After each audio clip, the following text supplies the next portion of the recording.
and start from a cluster.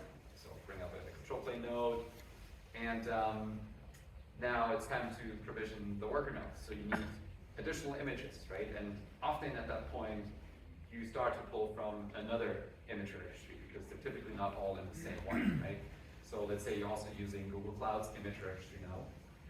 All right, build out the control plane node, form with those, and add worker nodes. Okay, you have a single Kubernetes cluster. But there's nothing on the cluster yet, so I want to add a bunch of stuff, right? Some of the things that we saw in the slide earlier. I want to do observability and networking and all that stuff.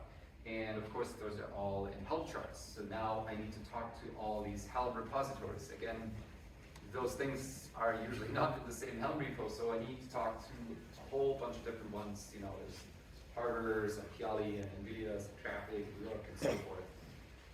So pull out all these Helm charts, and in those Helm charts, of course, it points to other Docker images or container images that I need to pull down. So, all right, now I'm pulling from Quay and Amazon's registry and GitHub's and even more dependencies, right?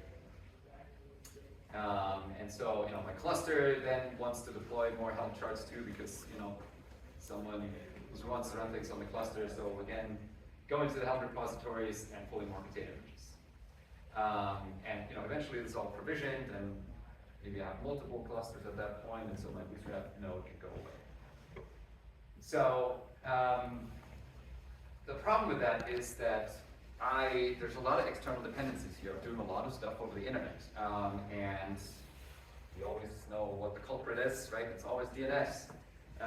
Maybe this environment where I'm running the Bootstrap machine is, it's in my enterprise environment, and it blocks certain things, or DNS is actually broken. It still happens all the time. So there's some DNS issues, and so my Docker pull might not happen, or I can't connect to the Helm repository, and things fail in obscure ways.